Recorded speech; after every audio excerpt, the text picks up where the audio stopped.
Halo, bersama saya Ellen. Senang sekali kita pada hari ini berjumpa kembali untuk merenungkan sebagian dari sabda Tuhan. Khususnya pada hari ini kita mau membaca dari Lukas 1 ayat 39 sampai 56. Di dalam Injil pada hari ini kita melihat bagaimana Bunda Maria setelah menerima kabar gembira dari malaikat Gabriel, ia mengunjungi Elisabet saudaranya yang tengah mengandung 6 bulan. Dan ketika Bunda Maria mendatangi Elisabet, maka melonjaklah bayi yang dalam kandungannya. Dan Elisabet yang penuh dengan Roh Kudus menyapa Maria sebagai Ibu Tuhanku. Dia mengatakan, "Siapakah aku ini? Sehingga Ibu Tuhanku datang mengunjungi aku." Saudara-saudari yang dikasihi Tuhan, kita bersyukur bahwa kita mempunyai seorang tokoh iman yang luar biasa, yaitu Bunda Maria, yang telah menunjukkan ketaatannya kepada kehendak Tuhan. Ketika dia menerima tugas dari Allah sendiri untuk menjadi ibu dari penebus, dia mengatakan, "Terjadilah padaku menurut perkataanmu," sebagaimana yang disampaikan malaikat Tuhan kepadanya. Seringkali dalam kehidupan, bagian yang tersulit adalah menerima kehendak Tuhan yang tidak sesuai dengan harapan atau keinginan atau rencana kita. Seringkali bagian yang tersulit dari orang beriman adalah melangkah tanpa adanya suatu kepastian. Namun Bunda Maria, keteladanannya menunjukkan dia patut menjadi tokoh kita. Gereja sendiri melalui magisterium mengajarkan 4 dogma tentang Maria, yaitu Maria sebagai Bunda Allah, Maria dikandung tanpa noda dosa, dan Maria diangkat ke surga, serta Maria tetap perawan. Penghayatan iman jemaat perdana tentang Maria diteruskan dalam tradisi suci. Bunda Maria sebagai tokoh iman yang diteladani telah menjadi bagian dari devosi atau doa-doa umat Kristiani sejak zaman awali. Pada abad ketiga kita menemukan doa kepada Bunda Maria yang merupakan doa pertama yang tertulis di papirus. Dikatakan dalam doa tersebut, "Di bawah belas kasihan-Mu kami berlindung, O Bunda Allah. Jangan menolak permohonan kami dalam kesesakan, tetapi bebaskanlah kami dari mara bahaya. O Engkau yang suci dan terberkati." Di sini kita lihat bahwa doa-doa di zaman gereja awali itu sudah menyebutkan Maria sebagai Bunda Allah. Jadi dogma tentang Maria Bunda Allah yang ditetapkan pada tahun 431 dalam konsili Efesus dan konsili Kalsedon pada tahun 451 sebenarnya sudah dihidupi sejak zaman awal gereja perdana. Hal ini bisa kita pahami karena Yesus Kristus adalah Allah dan Maria sebagai Bunda Yesus adalah juga Bunda Allah. Karena kita percaya bahwa Yesus Kristus adalah 100% manusia, tapi juga 100% Allah. Sehingga ketika kita mengakui Bunda Maria sebagai Bunda dari Kristus, maka kita juga mengakui kealahan Kristus dan juga Maria sebagai Bunda Allah. Dogma lain yang juga ditetapkan oleh Gereja Katolik yaitu dogma tentang Bunda Maria yang tetap perawan. Jadi dalam Konsili Konstantinopel II tahun 553 dan juga Konsili Lateran tahun 649 ditetapkan bahwa Maria tetap perawan sebelum, pada saat melahirkan, dan setelah melahirkan Yesus, Bunda Maria tetap perawan. Dogma yang ketiga tentang Bunda Maria adalah Maria dikandung tanpa noda.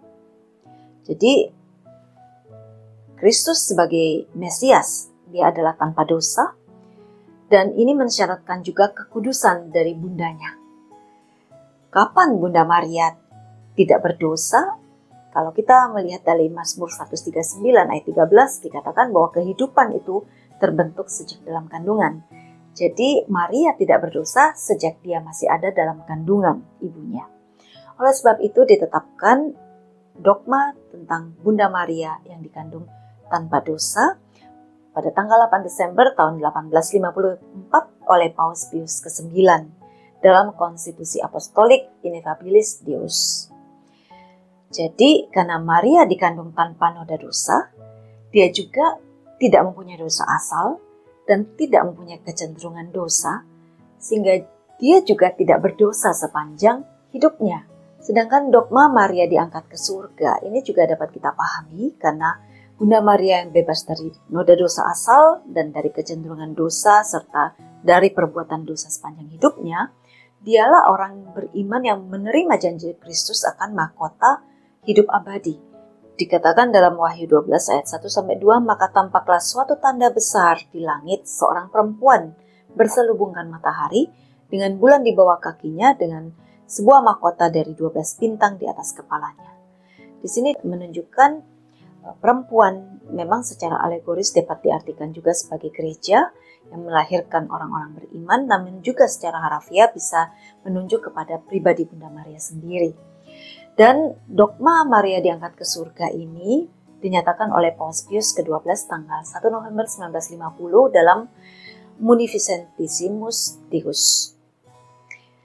Dikatakan bahwa Maria Bunda Allah yang tak bernoda dan Bunda Allah yang tetap perawan setelah selesai hidupnya di dunia diangkat dengan tubuh dan jiwanya ke dalam kemuliaan surgawi. Saudara-saudari yang dikasihi Tuhan, gereja telah mengajarkan melalui dogma tentang Maria bahwa ketika kita sebagai orang beriman hidup setia kepada Kristus, maka kita juga akan menerima mahkota kemuliaan, mahkota kehidupan abadi di surga. Oleh sebab itu, ketika Elizabeth berseru, "Siapakah aku ini sehingga ibu Tuhanku datang mengunjungi aku?" merupakan pengakuan bahwa Maria adalah Bunda Allah. Sehingga kita juga dapat mengakui, dan sebagaimana Santo Agustinus katakan, bahwa Bunda Maria adalah ibu rohani dari semua orang beriman dalam kesatuan gereja atau orang beriman dengan Kristus. Bunda Maria adalah ibunda jasmani dari Kristus dan ia secara rohani juga menjadi ibu kita, yaitu orang-orang yang terhubung dengan Kristus, saudara-saudari Kristus. Demikian kita dapat memanggil Maria sebagai bunda kita dan mengharapkan pertolongan melalui doa-doanya. Pertolongan atau doa-doa Bunda Maria ini sangat besar kuasanya.